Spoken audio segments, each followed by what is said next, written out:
Live cities की night bulletin दिन भर बिहार में आपका स्वागत है।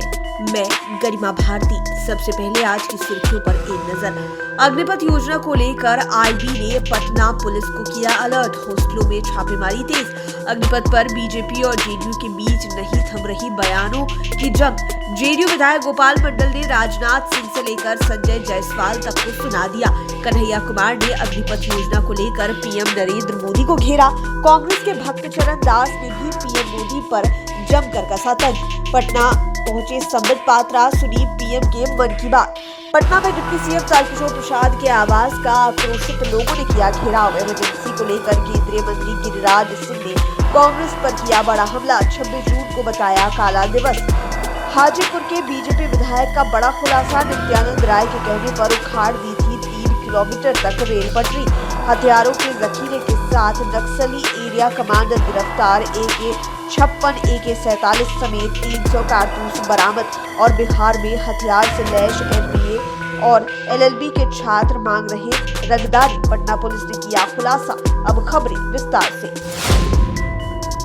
अग्निपथ योजना को लेकर इंटेलिजेंस ब्यूरो ने पटना पुलिस को अलर्ट किया है। आईबी ने अपने इनपुट में कहा है कि अग्निपथ योजना के खिलाफ छात्रों के नाम पर असामाजिक तत्व उपद्रव मचा सकते हैं। इसे लेकर पटना पुलिस भी एक्टिव हो गई है। पटना के विभिन्न हॉस्टलों में छापेमारी तेज कर दी गई है। कुछ छात्रों को गिरफ्तार भी किया गया है। बताया जाता है कि पटना के 5 थाना क्षेत्र में एक साथ प्रशासन ने हॉस्टलों के कमरों को खंगाला है। पटेल छात्रावास से 3 संदिग्ध छात्रों को हिरासत में लिया गया है। इसके अलावा law college hostel, Minto hostel, Jackson hostel में भी पुलिस ने रेड डाली है।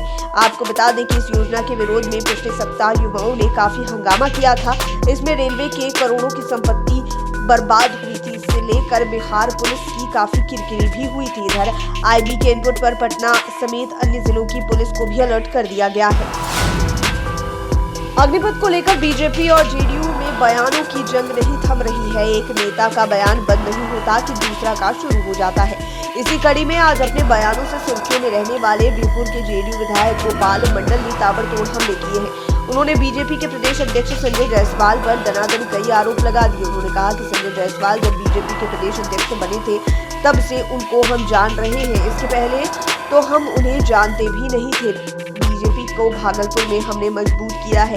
वे यहीं पर नहीं रुके। उन्होंने यह भी कहा कि संजय जायसवाल में समझदारी की कमी है। गोपाल मंडल ने अग्निपथ योजना को लेकर कहा कि केंद्रीय मंत्री राजनाथ सिंह ने भी गलती की है। उन्हें पहले विज्ञापन निकाल कर इसके बारे में जानकारी देनी चाहिए थी। इसके बाद इसे लागू करना चाहिए था। आपको बता दें कि इसे लेकर पिछले दिनों संजय जायसवाल ने बिहार पुलिस पर बड़ा आरोप लगाया था। इसके बाद जेडीयू के राष्ट्रीय अध्यक्ष ललन सिंह और संसदीय बोर्ड के राष्ट्रीय अध्यक्ष उपेंद्र कुशवाहा ने संजय जायसवाल पर हमला किया था।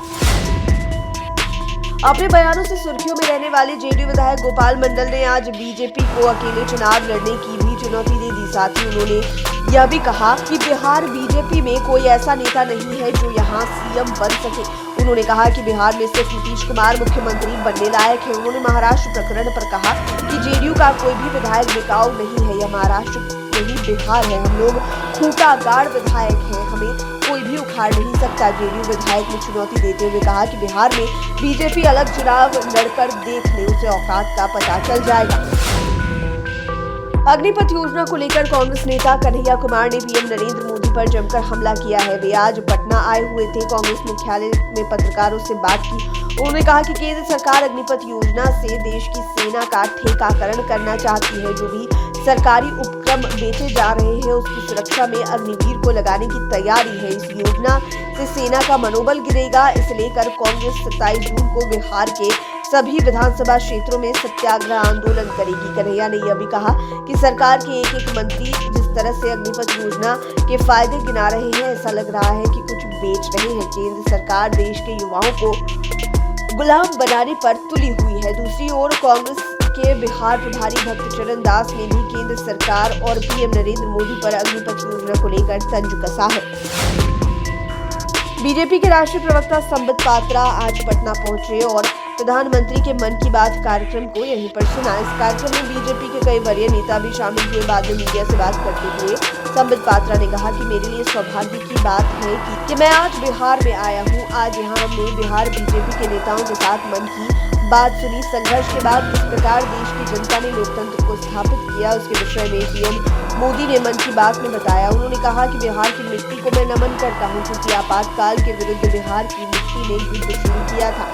ये पावन मिट्टी है। मैं धन्य मानता हूं कि आज यहाँ आया हूं, जहां से लोकतंत्र का दोबारा शंखनाद हुआ। वहीं संजय जायसवाल ने कहा कि पीएम मोदी ने आज आपातकाल की चर्चा की है। हम लोगों ने उसे काला दिवस के रूप में मनाया। भारत के लोगों को हमेशा याद रखना होगा कि कांग्रेस ने किस तरह जनता की आवाज को दबाने का काम किया था। राजीव नगर आवास बोर्ड मामले को लेकर आज आक्रोशित लोगों ने डिप्टी सीएम तारकिशोर प्रसाद के आवास का घेराव किया। दरअसल सरकार ने नोटिस जारी कर उन्हें अपना घर खाली करने को कहा। सूत्रों की माने तो वहां बुलडोजर चलाए जाने की तैयारी की गई है, जबकि स्थानीय लोगों का कहना है कि जब हम घर बना रहे थे तब प्रशासन कहाँ था, अब हम घर खाली कर कहाँ जाएंगे। आपको बता दें कि राजीव नगर के 1024.52 एकड़ में रहने वाले लोगों और आवास बोर्ड के बीच ये विवाद पिछले कई महीनों से चल रहा है। इसे लेकर जिला प्रशासन ने इस जमीन पर बने 70 घरों को तोड़ने का नोटिस दे दिया है। इसके विरोध में स्थानीय लोग काफी गुस्से में हैं। केंद्रीय मंत्री गिरिराज सिंह ने आज इमरजेंसी के बहाने कांग्रेस को निशाने पर लिया। उन्होंने कहा कि आज 26 जून है, यानी कि काला दिवस। इस दिन कांग्रेस ने लोकतंत्र की हत्या की थी। उन्होंने मुजफ्फरपुर में कहा कि लोकतंत्र के इतिहास में आज काला दिवस है। जो लोग लोकतंत्र की दुहाई देते हैं उन्हें देखना चाहिए कि कांग्रेस ने किस तरह लोकतंत्र के चेहरे पर काला धब्बा लगाया था। उन्होंने कहा कि आज मन की बात में पीएम मोदी ने भी इस पर चर्चा की है। इमरजेंसी में देश में किस तरह के लोगों की स्वतंत्रता छीन ली गई थी, प्रेस पर लगाम लगा दी गई थी, कांग्रेस ने जनता के साथ छलावा किया था। हाजीपुर के बीजेपी विधायक अवधेश सिंह ने आज बड़ा खुलासा किया है। इसे लेकर उनका एक वीडियो खूब वायरल हो रहा है, जिसमें वो ये बोल रहे हैं कि हाजीपुर जोनल के लिए नित्यानंद राय की बातों पर हम लोगों ने 3 किलोमीटर तक रेलवे लाइन को उखाड़ दिया था। अपनी लड़ाई अगर आप नहीं लड़ेंगे तो आज की डेट में कोई किसी को कुछ देने के लिए तैयार नहीं है। बीजेपी विधायक अवधेश सिंह का यह दावा है कि हाजीपुर पूर्व मध्य रेलवे के लिए जोनल कार्यालय के लिए उन्होंने नित्यानंद राय के कहने पर 3 किलोमीटर तक रेलवे लाइन उखाड़ दी थी। वह 98-99 का दौर था। दरअसल बीजेपी विधायक का यह गैर जिम्मेदाराना बयान उस समय आया जब पूरा देश अग्निपथ को लेकर उग्र प्रदर्शन कर रहा था। वे रेलवे की संपत्ति को नुकसान पहुंचा रहे थे, जबकि बीजेपी के लोग शांति बरतने की सलाह दे रहे थे। बताया जाता है कि विधायक अवधेश सिंह हाजीपुर के एक प्राइवेट होटल में आयोजित कार्यक्रम में शामिल हुए थे। उसी कार्यक्रम में वे ये तमाम बातें कह रहे थे। गया के इमामगंज में पुलिस को बहुत बड़ी सफलता हाथ लगी है। पुलिस ने AK-56 और AK-47 समेत 300 कारतूस बरामद कर लिए हैं। एक नक्सली को भी गिरफ्तार कर लिया है। गिरफ्तार नक्सली एरिया कमांडर बताया जाता है। यह छापेमारी इमामगंज थाना क्षेत्र के दुखदपुर गांव के नजदीक की गई थी। इमामगंज थाना अध्यक्ष नैयर एजाज अहमद के अनुसार गिरफ्तार नक्सली की पहचान अशोक कुमार भोक्ता के रूप में हुई है। पुलिस गिरफ्तार नक्सली की निशानदेही पर इलाके में छापेमारी अभियान चला रही है। इस अभियान में CRPF, कोबरा, जिला पुलिस के अधिकारी और जवान शामिल। पटना पुलिस की टीम के हाथ बड़ी सफलता लगी है। पुलिस ने एक ऐसी गैंग का भंडाफोड़ किया है जिसमें शामिल कुछ लड़के MBA और LLB के छात्र हैं। उनके पास से भारी मात्रा में हथियार और गोलियां बरामद की गई है। पिस्टल भी मिले हैं। ये लड़के रंगदारी मांगने के अलावा जमीन कब्जा करने सहित अन्य गलत काम करते थे। हथियार तस्करी से भी इनके तार जुड़े हुए हैं। हिरासत में लिए गए लड़कों की निशानदेही पर पुलिस छापेमारी कर रही है। सूत्रों के अनुसार पटना पुलिस के इस पूरे ऑपरेशन की कमान SSP डॉक्टर मानवजीत सिंह ढिल्लों ने खुद संभाल रखी है। सूत्रों की माने तो हिरासत में लिए गए लोगों में से कई पहले जेल भी जा चुके हैं। लाइव सिटीज की नाइट बुलेटिन में फिलहाल इतना ही। खबरों की दुनिया में बनी रहने के लिए हमारे चैनल को सब्सक्राइब करें। ये वीडियो फेसबुक पर देख रहे हैं तो पेज को लाइक करें। आप हमें ट्विटर पर भी फॉलो कर सकते हैं। धन्यवाद।